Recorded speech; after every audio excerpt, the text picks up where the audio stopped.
Hello बच्चों, स्वागत है आप सभी का मैट्रिक टॉपर यूट्यूब चैनल में। और आज की इस वीडियो में बिहार बोर्ड मैट्रिक परीक्षा 2025 के लिए विज्ञान का गेस प्रश्न यानी टारगेट ऑब्जेक्टिव प्रश्न को लेकर आए हैं। यदि आप इन प्रश्नों को कंप्लीट पढ़ लेते हैं, याद कर लेते हैं, तो आपको मैट्रिक बोर्ड परीक्षा में 80 में 80 नंबर गारंटी मिलेंगे। और आज की इस वीडियो में ऑब्जेक्टिव और सब्जेक्टिव दोनों का क्वेश्चन आंसर करेंगे, तो इस वीडियो को शुरू से लेकर अंत तक जरूर देखें। तो चलिए वीडियो को शुरू करते हैं। पहला नंबर क्वेश्चन है, अलैंगिक प्रजनन किसके द्वारा होता है? एक का सही आंसर होगा ऑप्शन नंबर ए हो जाएगा बीजाणु। ओके, और आगे बढ़ेंगे। नेक्स्ट क्वेश्चन है क्वेश्चन नंबर 2, आनुवंशिक गुणों का संदेश होता है। दो का सही आंसर होगा ऑप्शन नंबर ए डीएनए अणुओं से, यानी आनुवंशिक गुणों का जो संदेश होता है, मैसेज होता है, वो डीएनए अणुओं से होता है। और डीएनए का फुल फॉर्म होता है डिऑक्सी न्यूक्लिक एसिड। ओके, आगे बढ़ेंगे। नेक्स्ट क्वेश्चन, क्वेश्चन नंबर 3, मुकुलन द्वारा अलैंगिक प्रजनन किसमें होता है? नहीं, मुकुलन द्वारा जो है अलैंगिक जनन कैसे होता है, किसमें होता है? तो 3 का सही आंसर हो जाएगा ऑप्शन नंबर बी हो जाएगा ईस्ट में। आपको अगर पूछा जाए क्वेश्चन कि मुकुलन द्वारा अलैंगिक जनन किसमें होता है, तो ईस्ट में कहाँ होता है? तो ईस्ट में होता है। ओके, करेक्ट आंसर हो जाएगा ऑप्शन नंबर बी। काफी ही वीवीए क्वेश्चन है, सारे प्रश्नों को याद रखिए। ओके, आगे बढ़ेंगे।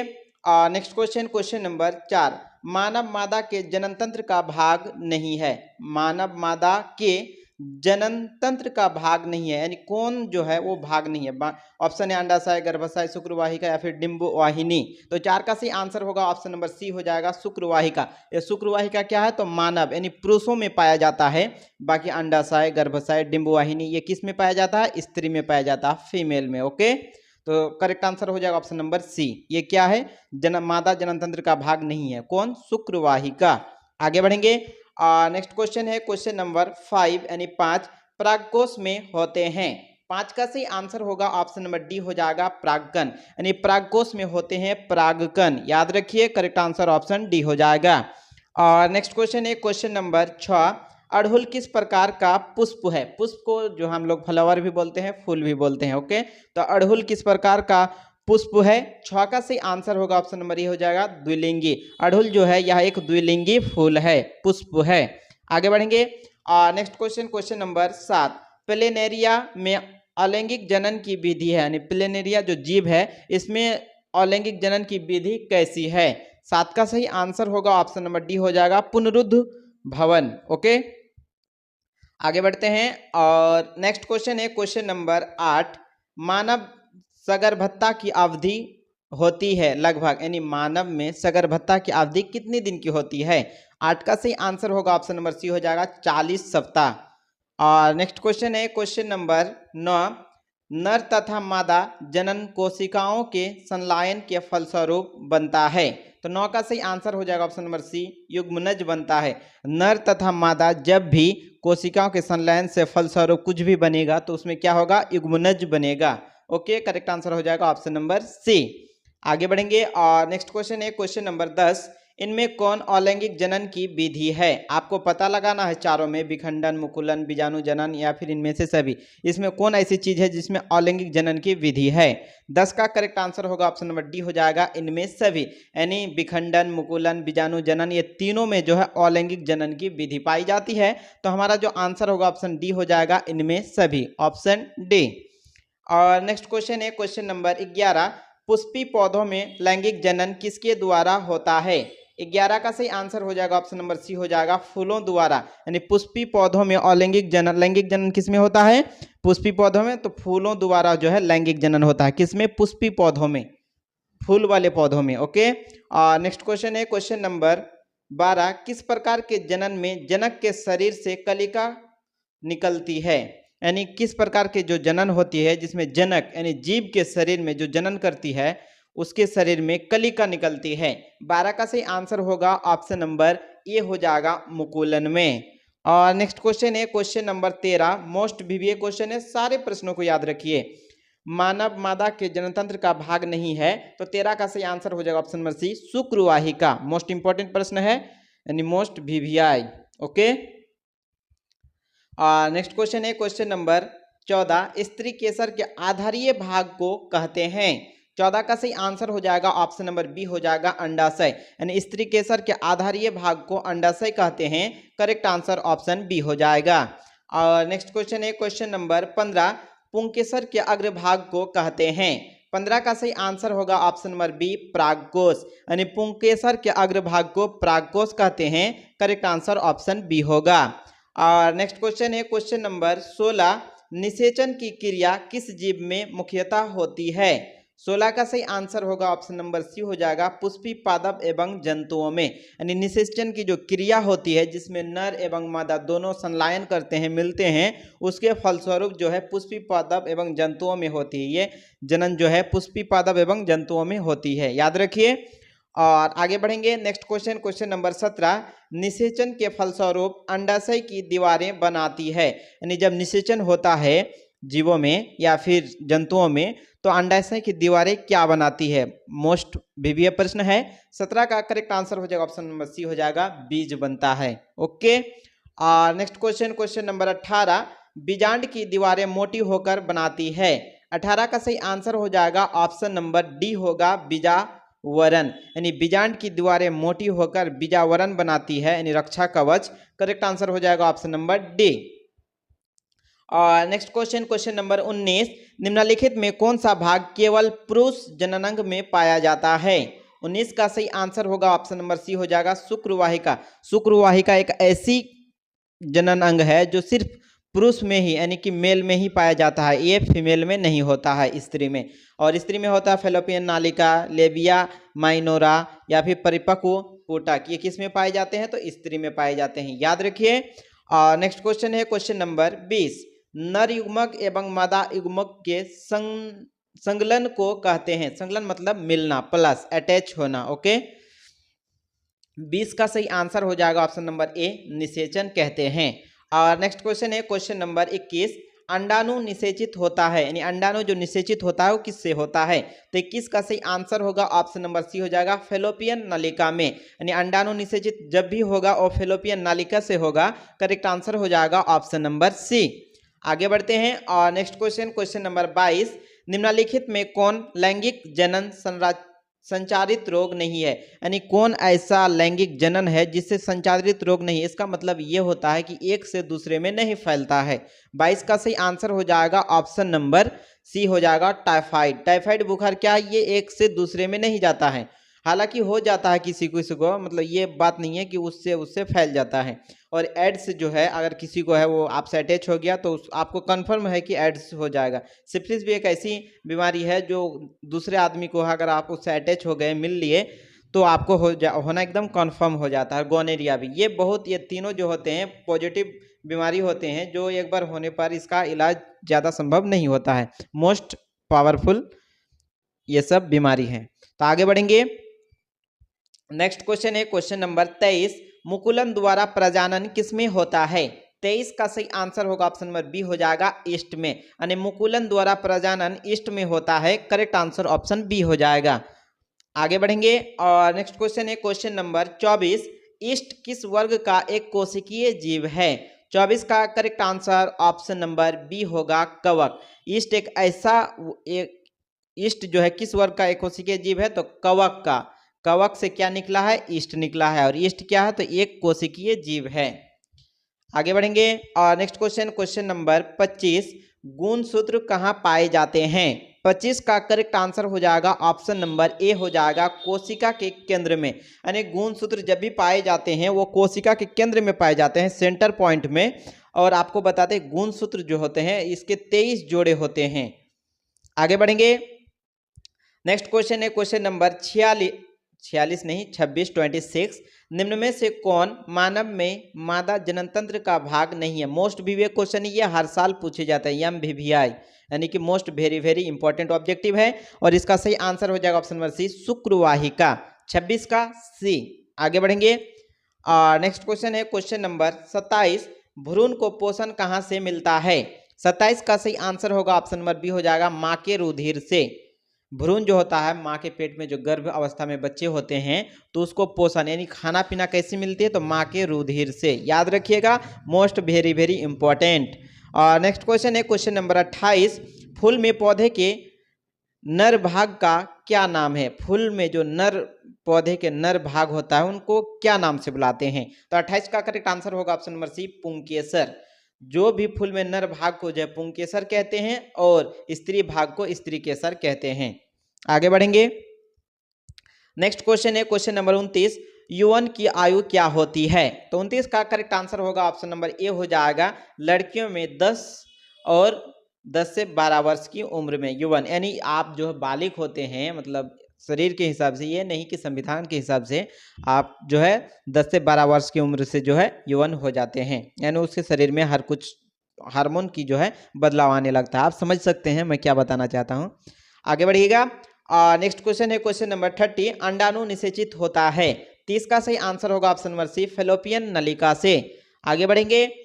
नेक्स्ट क्वेश्चन है क्वेश्चन नंबर 31, मलेरिया उत्पन्न करने वाला मच्छर किस तरह के जल में उत्पन्न होता है? यानी मलेरिया जो होता है वो उत्पन्न करने वाला मच्छर जो है किस तरह के जल में पैदा होते हैं? उत्पन्न मतलब जन्म होना, पैदा होना। 31 का करेक्ट आंसर हो जाएगा ऑप्शन नंबर बी हो जाएगा, गंदा जल में। जो भी मलेरिया उत्पन्न करने वाला मच्छर होता है वो गंदा जल में उत्पन्न होते हैं। आगे बढ़ेंगे। नेक्स्ट क्वेश्चन क्वेश्चन नंबर 32, अलैंगिक जनन मुकुलन विधि के द्वारा होता है किसमें? तो 32 का correct answer option B, east में। आगे बढ़ते हैं। और नेक्स्ट क्वेश्चन क्वेश्चन नंबर 33, मनुष्य में निषेचन का स्थान है? 33 का करेक्ट आंसर होगा ऑप्शन नंबर ए हो जाएगा, अंडा वाहिनी। यानी मनुष्य में जो निषेचन का स्थान होता है वो अंडा वाहिनी से स्टार्ट होता है, यानी अटैच होता है, प्लस होता है। तो करेक्ट आंसर हमारा होगा ऑप्शन नंबर ए। आगे बढ़ेंगे। और नेक्स्ट क्वेश्चन क्वेश्चन नंबर 34, मुकुलन द्वारा अलैंगिक जनन होता है? 34 का करेक्ट आंसर होगा ऑप्शन बी, ईस्ट में। आगे बढ़ेंगे। और नेक्स्ट क्वेश्चन क्वेश्चन नंबर 35, पुंकेसर के अग्रभाग को कहते हैं? यानी पुंकेसर के अग्रभाग को क्या कहेंगे? 35 का करेक्ट आंसर ऑप्शन डी होगा, परागकोश। पुंकेसर के अग्रभाग को परागकोश कहते हैं। नेक्स्ट क्वेश्चन है क्वेश्चन नंबर 36, नर युग्मक तथा मादा युग्मक के संयोजन से बनता है? यानी कि नर युग्मक, आप मान लीजिए मेल और फीमेल जब अटैच होगा तो क्या बनेगा? 36 का करेक्ट आंसर हो जाएगा ऑप्शन नंबर ए, जाइगोट बनता है।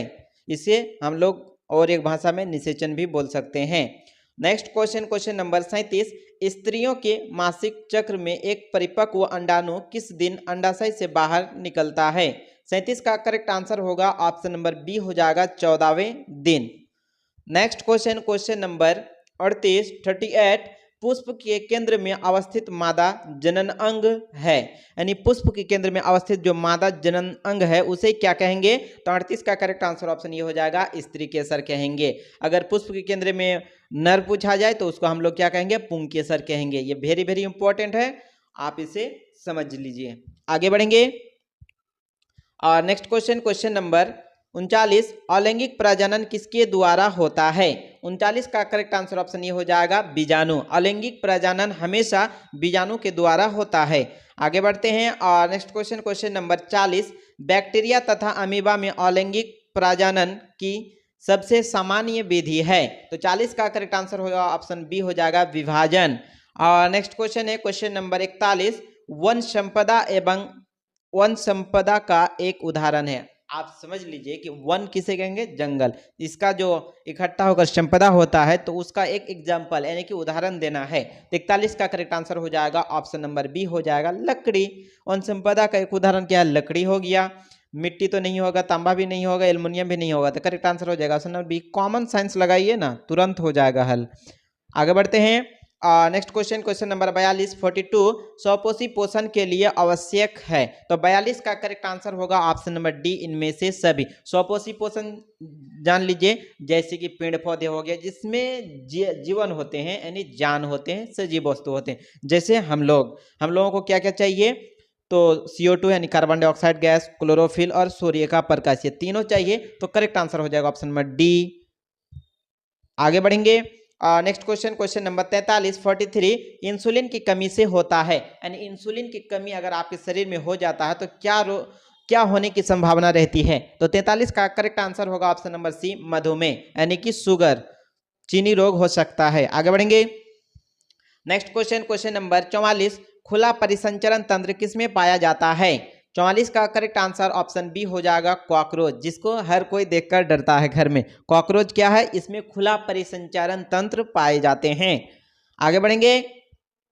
नेक्स्ट क्वेश्चन, क्वेश्चन नंबर 45, लोहा से जिंक लेपित करने की क्रिया को कहते हैं। 45 का करेक्ट आंसर हो जाएगा ऑप्शन नंबर बी होगा, गैल्वेनीकरण कहते हैं। लोहा से जिंक लेपित करने की क्रिया को गैल्वेनीकरण कहते हैं। नेक्स्ट क्वेश्चन है क्वेश्चन नंबर 46, आवर्त सारणी में कितने आवर्त हैं, यानी आवर्त जो सारणी होती है, ऐसी जो होती है रेखा, उसमें कितनी सारणी होती है। तो 46 का करेक्ट आंसर होगा ऑप्शन नंबर ए 7। आवर्त सारणी में 7 श्रेणी होती है, यानी आवर्त होते हैं 7, 1 2 3 4 5 6 7, 1 2 3 4 5 6 7 ऐसे होती है, आप समझ लीजिए। और नेक्स्ट क्वेश्चन है क्वेश्चन नंबर 47, विद्युत अपघटन परिष्करण में अशुद्ध धातु को बनाया जाता है। तो 47 का करेक्ट आंसर होगा ऑप्शन नंबर ए हो जाएगा, एनोड पर। यानी विद्युत अपघटन परिष्करण में जो है अशुद्ध, जो मतलब मिला हुआ अशुद्ध धातु होते हैं, इनको शुद्ध बनाया जाता है किस पर, तो एनोड पर। आगे बढ़ेंगे और नेक्स्ट क्वेश्चन है क्वेश्चन नंबर 48, एल्युमिनियम पर मोटी ऑक्साइड की परत बनाने की प्रक्रिया कहलाती है। तो 48 का करेक्ट आंसर होगा ऑप्शन नंबर बी हो जाएगा, एनोडीकरण। Next question, question number 49, bauxite निम्नलिखित में किस धातु का अयस्क है। तो 49 का करेक्ट आंसर होगा ऑप्शन नंबर सी हो जाएगा, एल्युमिनियम का। बॉक्साइट जो है एल्युमिनियम का मुख्य अयस्क है। आगे बढ़ते हैं। नेक्स्ट क्वेश्चन है क्वेश्चन नंबर 50, लोहे का परमाणु संख्या कितनी होती है, यानी लोहे की परमाणु संख्या कितनी होती है, तो 26, 26, 50 का बी हो जाएगा। आगे बढ़ेंगे next question, question number 51 number question है, विद्युत अपघटन में इलेक्ट्रॉन मुक्त होता है। इलेक्ट्रॉन मुक्त होता है मतलब आजाद होता है, निकल जाता है। तो 51 का करेक्ट आंसर हो जाएगा ऑप्शन नंबर ये हो जाएगा, एनोड पर। और नेक्स्ट क्वेश्चन, क्वेश्चन नंबर 52, सीसा और टीन की मिश्र धातु को कहते हैं। तो 52 का करेक्ट आंसर ऑप्शन ये होगा, सोल्डर। सीसा और टीन की मिश्र धातु को सोल्डर कहते हैं। Correct answer option number A हो जाएगा। और नेक्स्ट क्वेश्चन है क्वेश्चन नंबर 53, सिल्वर और गोल्ड धातु का परिष्करण किस विधि द्वारा किया जाता है। 53 का सही आंसर होगा ऑप्शन नंबर ए हो जाएगा, विद्युत अपघटन द्वारा। सिल्वर और गोल्ड धातु का परिष्करण जो है विद्युत अपघटन विधि द्वारा किया जाता है। और नेक्स्ट क्वेश्चन है क्वेश्चन नंबर 54, कौन सा अधातु कमरे के ताप पर द्रव्य होता है। 54 का करेक्ट आंसर होगा option number A, bromine. Bromine एक ऐसी धातु है जो कमरे के ताप पर द्रव्य अवस्था में पाई जाती है। आगे बढ़ेंगे और नेक्स्ट क्वेश्चन है क्वेश्चन नंबर 55, सोडियम तथा पोटेशियम धातु तेजी से अभिक्रिया करता है। 55 का करेक्ट आंसर ऑप्शन बी हो जाएगा, ठंडे जल के साथ। सोडियम और पोटेशियम जो धातु होती है ये ठंडे जल के साथ बहुत तेजी से अभिक्रिया करता है। आगे बढ़ेंगे और नेक्स्ट क्वेश्चन है क्वेश्चन नंबर 56, इनमें से कौन सा अधातु चमकीला होता है। 56 का करेक्ट आंसर ऑप्शन सी होगा, आयोडीन। मोस्ट वीवीआई हर साल पूछे जाते हैं, एमवीवीआई टारगेट क्वेश्चन, इसको याद रखिए। मान लीजिए आपका 1 नंबर मैंने अभी दे दिया आपको, अगर आप इन 80 जितने भी आज आपको प्रश्न बताएंगे सारा कंप्लीट कर लेते हैं ना, तो आपका जो है साइंस का टेंशन खत्म हो गया, क्योंकि इसी सब प्रश्न आएंगे, इसी से पूछा जाता है। ये सब टारगेट क्वेश्चन है, इन लोगों को बहुत टीम द्वारा सिलेक्टेड क्वेश्चन है, ये टीम द्वारा सिलेक्ट करके आपको बता रहे हैं। तो इसका करेक्ट आंसर चमकीली अधातु क्या होती है, तो iodine. Correct answer option C हो जाएगा। आगे बढ़ेंगे नेक्स्ट क्वेश्चन, क्वेश्चन नंबर 57, निषेचन के बाद बीजांड परिवर्तित होता है। 57 का करेक्ट आंसर ऑप्शन सी हो जाएगा, बीज में। और नेक्स्ट क्वेश्चन है क्वेश्चन नंबर 58, नर युग्मक और मादा युग्मक के संलयन को कहते हैं। तो 58 का सही आंसर हो जाएगा ऑप्शन नंबर बी हो जाएगा, निषेचन। कहीं कहीं निषेचन रहेगा और कहीं कहीं रहेगा जाइगोट, याद रखिए ये भी करेक्ट है, दोनों ऑप्शन सही है। आगे बढ़ेंगे नेक्स्ट क्वेश्चन है क्वेश्चन नंबर 59, वह प्रक्रम जिनके द्वारा नए जीव उत्पन्न होते हैं क्या कहलाते हैं। तो 59 का करेक्ट आंसर होगा ऑप्शन नंबर ए हो जाएगा, जनन। यानी वह क्रिया, प्रक्रम, वह विधि, वह मतलब रास्ता जिससे नए जीव उत्पन्न होते हैं उसे हम लोग जनन कहेंगे अपनी भाषा में, याद रखिए। नेक्स्ट क्वेश्चन है क्वेश्चन नंबर 60, चूहे के पूंछ पर 21 पीढ़ियों तक किस वैज्ञानिक ने काम किया था। चूहा जो होता है घर में पाए जाते हैं, खेत खलियान में पाए जाते हैं, रैट माने चूहा। इसके पूंछ पर एक ऐसे वैज्ञानिक थे जिन्होंने 21 पीढ़ी तक काम किया था, यानी अपना परीक्षण किया था। 60 का करेक्ट आंसर होगा option number A, Lamarck. Lamarck एक ऐसा वैज्ञानिक था जिन्होंने 21 पीढ़ियों तक चूहे के पूंछ पर काम किया था। साइंटिस्ट लैब टेस्ट किया था। आगे बढ़ेंगे। नेक्स्ट क्वेश्चन, क्वेश्चन नंबर 61, चीनी मानव का सबसे निकट संबंधी है। 61 का करेक्ट आंसर होगा ऑप्शन नंबर ए, चिंपैंजी से। यानी चीनी जो भी चाइनीज आदमी होते हैं, इनका सबसे निकट जो संबंध होते हैं, संबंधी होते हैं, वो चिंपैंजी से होता है। करेक्ट आंसर होगा ऑप्शन नंबर ए हो जाएगा। आगे बढ़ेंगे। नेक्स्ट क्वेश्चन, क्वेश्चन नंबर 62, सर्वप्रथम ऑक्सीजन की उत्पत्ति किस जीव के कारण हुई? तो करेक्ट आंसर ऑप्शन बी हो जाएगा, नीला हरा शैवाल। यानी दुनिया में सर्वप्रथम ऑक्सीजन यानी O2 की जो उत्पत्ति हुई थी वो नीला हरा शैवाल के द्वारा हुई थी। और जहां ऑक्सीजन है वहां जीवन संभव है, याद रखिए, ऑक्सीजन के बिना जीवन संभव नहीं है। नेक्स्ट क्वेश्चन, क्वेश्चन नंबर 63, निम्नलिखित में से कौन उत्पादक है? 63 का करेक्ट आंसर होगा ऑप्शन नंबर डी हो जाएगा, घास। घास क्या है? यह एक उत्पादक है। Next question, question number 64, insulin की कमी से क्या होता है? 64 का करेक्ट आंसर ऑप्शन सी होगा, मधुमेह यानी चीनी बीमारी होती है। Next question, question number 65, ozone के एक अणु में परमाणु की संख्या होती है। आप समझ लिए ओजोन का जो फॉर्मूला होता है वो थ्री होता है, तो इसका जो होगा अणु 3 होंगे। ऑप्शन नंबर सी हो जाएगा। एकदम सिंपल है ना।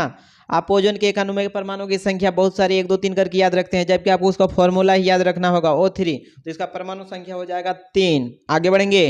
नेक्स्ट क्वेश्चन है क्वेश्चन नंबर 66, इनमें से किस छिद्र के द्वारा ग्रास नली से जुड़ा होता है? तो 66 का करेक्ट आंसर ऑप्शन हो जाएगा, निगल द्वार से। आगे बढ़ते हैं। नेक्स्ट क्वेश्चन, क्वेश्चन नंबर 67 ग्राहनी भाग है। 67 का करेक्ट आंसर होगा ऑप्शन नंबर सी हो जाएगा, छोटी आंत का। ग्राहनी भाग किनका है? तो छोटी आंत का। Correct answer option C. और नेक्स्ट क्वेश्चन है क्वेश्चन नंबर 68, काल्पनिक प्रतिबिंब होता है। तो 68 का सही आंसर होगा ऑप्शन नंबर ए, सीधा। जितने भी काल्पनिक प्रतिबिंब होते हैं वो हमेशा सीधा होता है। आगे बढ़ेंगे।